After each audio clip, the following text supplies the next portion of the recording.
Trent Alexander-Arnold is the topic of discussion again, and the headline on this sheet in front of me is Trent the best right back in the world? We're back here again. I'm going to start with you, Harry. Just give me your overall thoughts generally, because we were writing down other right backs on this list, and in reality, there's not that many. No, there isn't. And I think it's a really interesting conversation because we spend so much of our time talking about Trent Alexander-Arnold not being a conventional right back. And when we went through some of the names of other people that you could put into that bracket, again, there were a lot of players that you would say are not your conventional fullbacks. Some of them are centre-backs turned right backs. Some of them are wing-backs that have sort of been forced into playing in kind of back fours and playing that more conventional role. So it's a really interesting discussion. I always feel like Trent gets a really rough ride from a lot of the media. Yes, at times he can be a little bit vulnerable defensively, but a lot of that is down to the role that he's being asked to play, the want of the manager to try and extract all the qualities out of him, and the risks that means that you take as a football team. And it's not necessarily about him not being a good player and not being a good defender and not being able to deal with 1v1 situations. I think there's a strong case that he's the best right back in the world, but there are a few names, I think, that go up against him, which I'm sure we'll come on to. What I think is really interesting is this whole... I think we tackle this first, actually. What is a right back? Like, so the names we've got here, and we will talk about them in depth in a minute. Carvajal, probably, you'd argue, a traditional right back. Frimpong, probably a right wing back. Hakimi, probably a right wing back. Koundé, not a right back. Timber and White, neither are right backs. Yeah. So could it be that Trent is now what a right back is? I think it's really interesting because as soon as I saw this question, as soon as you asked me, my instinct was to say no. Because I think you're a bit generous to him. I think he is quite poor defensively. I think there's been many occasions in the Premier League and the Champions League where he comes up against a top winger and he does just get turned inside out. I think of Jeremy Doku last season. He had a bit of a field day with Trent. But then you think a little bit more and you think, okay, which right backs are good at attacking and defending? Carvajal's an excellent defender. He's not absolutely amazing going forward. Kyle Walker's been probably the best right back in Premier League history. He can't cross and he literally can't pass. And then Trent is at the completely other end of that spectrum, isn't he? Where he's absolutely exceptional on the ball. And what he does for the team is incredible. He creates so many chances and he allows Liverpool, both under Klopp and now under Slot, to play in the way that they want. But he's not good defensively. So it's hard because a right back is a defensive position. When you're asking me if he's the best in the world, when I think that he's really vulnerable at defending, it's hard for me to just instantly say yes. I think though, with so Kyle Walker's the obvious comparison that you're always going to get, particularly here. It's a position at international level that's been argued about quite a lot. Gareth Southgate tried to use Trent Alexander-Arnold in the midfield to try and get him into the team as well. But this thing about Trent being vulnerable defensively, I agree to a point that he's not the greatest defender. But I also think you've got to differentiate quality, know-how, and then your physical attributes. I don't think Kyle Walker's the greatest defender either. I think he's got that pace and that recovery pace gets him out of situations where he makes bad judgments, where he steps out too far, where he gets too tight to the centre-backs. So I think with Trent, it's not being able to defend or not knowing what to do. I just think that Kyle Walker's a little bit above him in that one attribute, and that gets him out of jail. I think also psychology comes into it, right? Like, Walker's instinct is to defend. Yeah. So a lot of the times when he's out of position, he knows how to get back into position because that's what he wants to do. Whereas I think even Klopp made a comment about Trent having this idea of the moment we lose possession, we're actually looking at him and going, when we get it back, like, you're going to be the one to get us out of situations. So I don't think he's thinking, can I sprint back to stop the left winger to get the ball back to get us going again? But there have been instances this season where against Rafael Leao, he kept him quiet, and Rafael Leao is one of the most dangerous wingers in the world. But I think the other thing where the narrative, in my opinion, might change is if he does go to Real Madrid. Because I think the moment you go to a team like that and people are watching you 10, 11, 12 times a season, and that team goes, you just do whatever you want.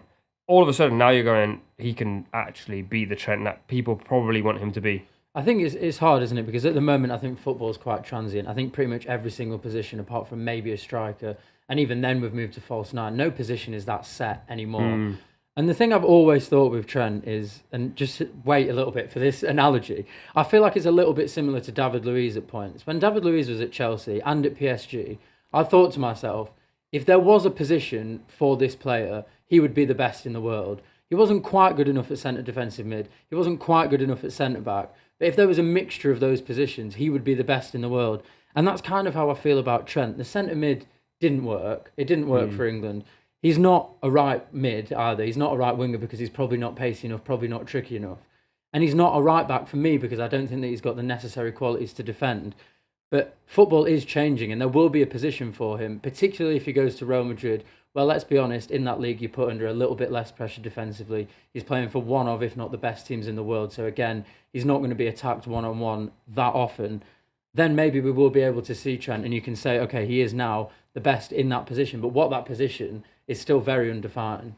Well, Nubaid said at the start, what is a right back? A right back is someone that on the team sheet is on the right side of your defence, but that doesn't mean, especially in the modern game, that that's where you're going to play the majority of your football. And Trent Alexander-Arnold doesn't play the majority of his football there. Just looking through some of these statistics, he's in the 98th percentile against his peers, so that's against the other right backs in the top 5 leagues, for passes attempted. What does that tell you? That tells you that Liverpool use him as someone to play through. So he's not a right back in the traditional sense. He does go into different areas of the pitch and he'll receive the ball in different areas of the pitch. So that is his starting position, but it's very difficult to do these comparisons without taking into consideration his specific role for his team. And the fact that he is, you know, you look at other teams and you see deep lying playmakers. You see someone that sits at the base of the midfield. Liverpool use him as that. They just use him slightly to the right of centre so that when he does lose the ball and when the possession is turned over, he can get back into his position quickly. I think the question then comes like, is Trent the best right back in the world? I would get rid of the word right back or words, right back, and say, is Trent one of the best players in the world? Because I think that's where you have these stats and go, this is a guy who's creating 8.48 progressive passes in a game, 4.88 shot creating actions. And we're no longer looking at just a right back. Similar to the Jude Bellingham conversation for England, similar to the Foden conversation for England, is this just someone where you go, whatever team he plays in, find a way to make it work? He's a generational talent. I think that's fair. I think last season and for the last sort of 4 or 5 years, I think the narrative was a little bit, well, he can only play there in Klopp's Liverpool. But Arne Slot's taken over and he's better now than he was over the last 5 years. He's been 3 man of the matches out of the last 4 games under Lee Carsley for England. I think he's finally like blossoming into the player that we all thought he could be. And I just think he's a generational talent. I don't think there's something in me that wants me to say he's not the best right back. I think while Carvajal's still out there, I think you can't say that because the amount that he's won, his defensive work, his ability on the ball, I think he has to be the best still. I think Walker's coming to the end of his career, but I think he's probably the best Premier League right back. And while he's still playing, I wouldn't want to put Trent ahead of him. But Trent is probably a better footballer than both of those. And he's probably a better footballer, technically, than anyone who's played in that right-back position over the last couple of decades. So maybe he is one of the best players in the world. We've got to this place now where systems and styles will define how good players look. And that's the case with Trent Alexander-Arnold. I think since Arne Slot's come in and he's given Liverpool a bit more control, I'm not saying he's better than Jurgen Klopp, but he plays in a different way. That's allowed Trent Alexander-Arnold to flourish. It means there isn't as many of those massive transitions that Liverpool were dealing with under Klopp when they'd go 100 miles an hour at people, and therefore he doesn't get exposed as often. But if you want to have more control, who better to have on the ball, putting his foot on it, picking out passes and dictating the tempo from that central, slightly to the right position than Trent Alexander-Arnold. So this really works for him. And I think he is one of those players, like you said, Kim, that you can't really put in a specific box. And so as a coach, you've got to find a way of getting the most out of him. And that's what's happening at the minute. I think also when you look at him, he's not just an amazing player. He's come up in all the big moments all the time. Think about Manchester City at the Etihad. I think he scored twice there, an equalising goal. Against Barcelona with the quick corner. He's a fantastic footballer and he's always producing those big moments. And he's been doing that since he's very, very young. I think the move to Real Madrid is one of those things where social media perception will probably change because he's playing for Real Madrid. He'll probably put in some incredible balls that will go viral on Twitter and he'll be known as the best. I think now people maybe don't want to say that because they're watching Match of the Day every week and they are seeing occasionally when he comes up against top quality wingers that he does get beat quite often, I would say, against those top players. But I think he's just an exceptional talent. It'd be interesting to see what happens when he does go to Real Madrid. Where exactly, if he goes to Madrid, where exactly is he going to play? I can't imagine him doing that much defending over there. I think he probably plays at right back. And I think they do what they do all the time with players. When Jude went there, people said, and Mbappe, people said, where are they going to play? They just make it work. They're one of these clubs where I think rules and regulations and systems and styles just don't mean anything to them. And that's why Ancelotti's such a good fit because he's so good at moulding what he has into what it needs to be rather than being a slave to a system or a particular setup.